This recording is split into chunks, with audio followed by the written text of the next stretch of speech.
বুঝছো? So e4 e5 f4 e4 bishop c4। এটা হচ্ছে অ্যান্ডারসন একটা গেম খেলছিল, এই গেমটা বেশ সুন্দর একটা গেম। তো ওই গেমটা আজকে আমরা দেখাচ্ছি না, পরে যেদিন দেখাবো সেদিন দেখা হবে, বুঝছো? সেপারেটের দিনে দেখাবো, আজকে তো দেখানো হচ্ছে না। Bishop c4 queen h4 check, king f1 bishop c5।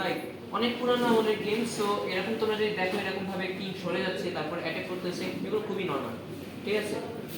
Bishop queen king f1 bishop c5 d4।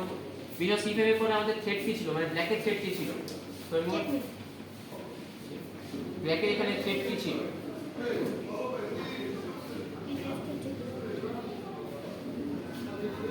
Black এখানে কি চাচ্ছিল?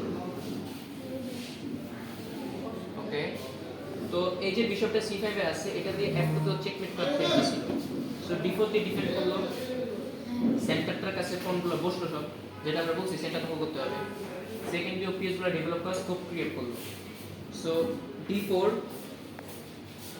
বিশপ b6, ও বিশপটাকে এখানে বাঁচালো একবার এবং অপশন রাখলো যে ডিফেক্টের মিড চলে যাবে। তো সিম্পলি একটা অপশন রাখলো। বিশপটা এরকম কোনো জায়গায় ভালো না, কারণ ইভেন্চুয়ালি টেম্পো লস হয়ে যায় এন্ড সেন্টারটা আরো স্ট্রং হয়ে যায়, বুঝছো? সেটা হচ্ছে আইন of PS. Bishop b6 A move best করলো না, নাইট f3 সিম্পলি কুইনটাকে সরানো জায়গা থেকে, night f3 queen e7 e4 attack করলো। So, no los tengo. Oye, la estaba Dame por bishop text f4। Second division খেলাম। এই সিচুয়েশনে আমরা বলতে পারবো কুইন f6 দিয়ে নিই কেন, কারণ ওই যে বললাম e5 একটা থ্রেট থাকে, সেন্ট্রাল আলটা আমাদের কাছে চলে আসে, ইভেন্টুয়ালি এটা চলে আসে। সো হতে পারে বিশপ b3